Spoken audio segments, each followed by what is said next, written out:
Salam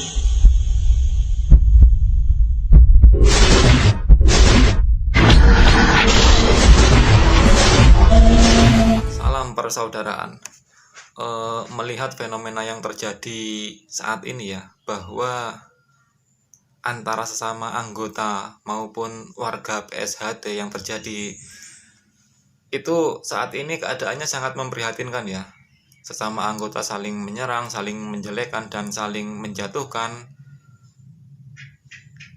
Sementara organisasi yang kita jalani ini menanamkan rasa persaudaraan yang sangat tinggi ya. Itu yang diutamakan ya. Bukan pencaksilatnya, tetapi persaudaraan. Nah, persaudaraan yang dimaksud itu persaudaraan yang seperti apa? Yang diajarkan dari organisasi kita ini yang seperti apa? Nah, itu yang perlu kita pelajari bersama ya.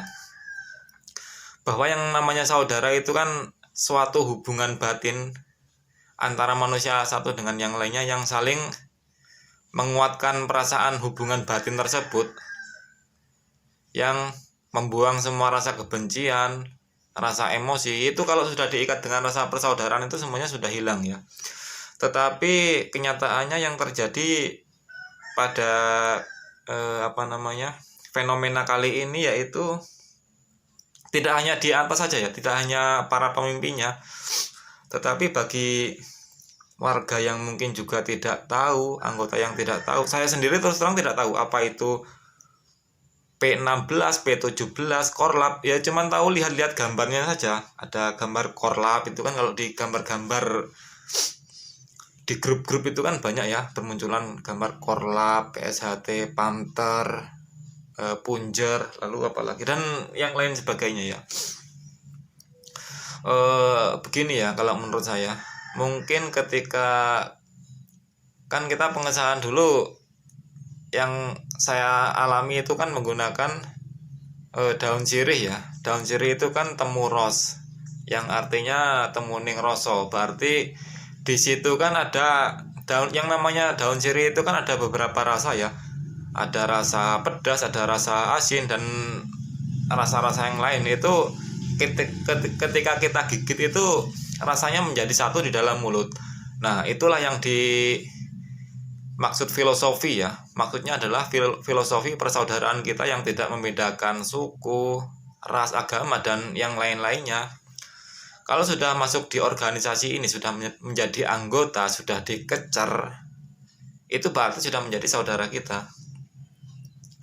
Apapun permasalahan yang ada itu menjadi tanggung jawab kita semua, bukan saling menjelekkan, menjatuhkan ya. Kalau mungkin bagi orang-orang yang berkepentingan di atasan sana, mungkin karena kepentingannya uang, itu bisa saya pahami lah. Mereka mementingkan uang administrasi tersebut kan. Tapi bagi kita ini yang tidak ada hubungannya sama sekali ke sana, yang tidak mendapatkan uang 1 rupiah pun dari sana, ya buat apa kita ikut ribut-ribut seperti itu kan? Kita nggak ada untungnya, nggak dapat apa-apa, malah kita dapat dosa, ngungkit orang, ngomongin orang, memfitnah orang, nulis-nulis yang tidak bagus di sosial media. Nah, ini tentu menjadi pelajaran untuk kita semua ya, bahwa kita ini harus lebih belajar memahami ini kan lambang kita kan berlambang hati ini ya. Apa makna hati tersebut? Makna hati itu kalau menurut saya, ketika pikiran kita itu berpikir yang negatif atau berpikir yang kotor, contohnya adalah saat kita melihat seperti buah di rumah tetangga kita, tentu pikiran kita rasanya ingin mengambil buah tersebut kan. Tetapi hati yang bersih ini, tentu hati ini tahu bahwa itu adalah perbuatan yang tidak baik, bahwa itu adalah perbuatan yang tercela. Hati itu tidak bisa dibohongi ya. Hati itu akan selalu tahu mana yang baik dan mana yang tidak baik. Tetapi pikiran kita selalu mendorong untuk berbuat yang tidak baik. Nah, antara pikiran dengan hati kita ini supaya selaras bagaimana? Nah, itu yang perlu kita pelajari semua ya. bahwa hati ini maknanya ini dalam ya, bukan cuman lambang-lambang aja yang begini ya, bukan hanya lambang yang bentuk cinta seperti ini ya, tapi makna dari hati tersebut itu apa maknanya, apa filosofinya, apa tujuannya. Nah, itu yang perlu kita pelajari bersama, termasuk saya sendiri ya. Saya kemarin-kemarin juga sempat melihat fenomena yang sekarang ini, sempat mungkin emosi juga. Kenapa di antara kita sama manusia lah umumnya ya, kenapa harus saling menyerang seperti itu kan? Atau mungkin dulu waktu kita keceran itu suruhnya itu suruh yang sudah sobek-sobek, yang sudah dimakan ulat, yang sudah hancur, mungkin suruhnya seperti itu ya, sehingga rasa persaudaraan di dalam hati kita ini nggak ada gitu loh. Itu mungkin yang dulu dilakukan itu saat pengecaran itu kan. Makanya dari hal-hal yang sepele seperti daun sirih itu kan mengandung makna filosofi yang sangat dalam ya. Itu dipilihlah suruh-suruh yang terbaik, yang terbaik lah pokoknya kan, itu supaya nantinya kita pun menjadi orang yang terbaik, yang berguna untuk lingkungan kita terutama kan. Ya itulah buat teman-teman ya, saya sendiri pun merasa fenomena ini sangat mengganggu pikiran saya ya, karena banyak sekali berseliweran di beranda sosial media, baik itu Facebook, IG dan yang lain sebagainya, maupun YouTube, yang entah itu oknum, entah itu orang luar, entah itu memang anggotanya sendiri, itu terkadang membuat YouTube yang kurang baik untuk ditonton oleh masyarakat umum ya. Kok sesama anggota itu kok saling menjatuhkan itu di Facebook, di YouTube itu kok dipublikasikan gitu.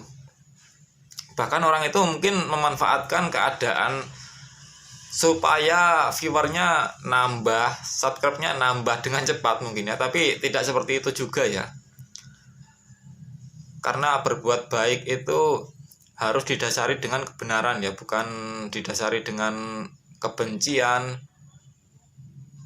dengan etika yang kurang sopan. Inilah yang disebut dengan kemerosotan budi ya, bahwa ajaran SH Trate itu lebih mengutamakan budi pekerti daripada pencak silat ya. Pencak silat itu adalah sebuah benteng untuk kita berorganisasi, untuk kita bersaudara. Kalau tidak ada pencak silatnya, kita tidak punya benteng kan. Nah, makanya diajarkanlah pencak silat dari senam 1 sampai 90, jurus 1 sampai 36 itu untuk membentengi diri kita ya. Tetapi tetap inti dari organisasi kita yaitu panca dasar. Yang pertama adalah persaudaraan, yang kedua olahraga, yang ketiga baru pencak silat. Tidak ada panca dasar untuk menjatuhkan, itu tidak ada. Nah, itu di luar organisasi kita tentunya, kalau memang itu dilakukan oleh para anggota, para teman-teman, para sedulur semua ya lur. Nah, mengenai suruh tadi kan, filosofi dari suruh tersebut kan, suruhnya yang bertemu ros, yang bagus, yang pokoknya yang istimewa lah yang dipilih kan. Tetapi yang terjadi untuk rasa persaudaraan sendiri yang kita alami saat ini itu sangat-sangat minim ya. Ya, saya tidak tahu ini fenomena apa, yang jelas ini apabila orang luar melihat fenomena seperti ini, orang lain akan tertawa.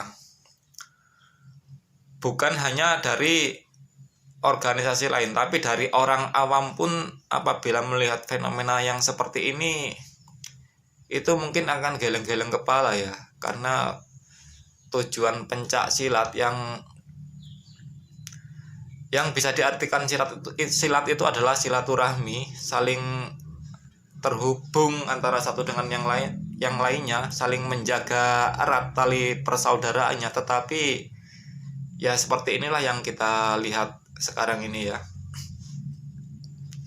Semoga para pemimpin kita kedepannya bisa lebih bijaksana, bisa lebih mempertimbangkan mana yang bagus untuk semua anggotanya, bukan hanya untuk dirinya tapi untuk semua anggotanya ya. Karena saya ini berasal dari Sumatera ya, mungkin saya tidak terlalu mengetahui lah fenomena-fenomena tersebut ya, karena itu adanya di pusat sana ya. Dan semoga PSHT tetap jaya selamanya. Amin. Salam persaudaraan.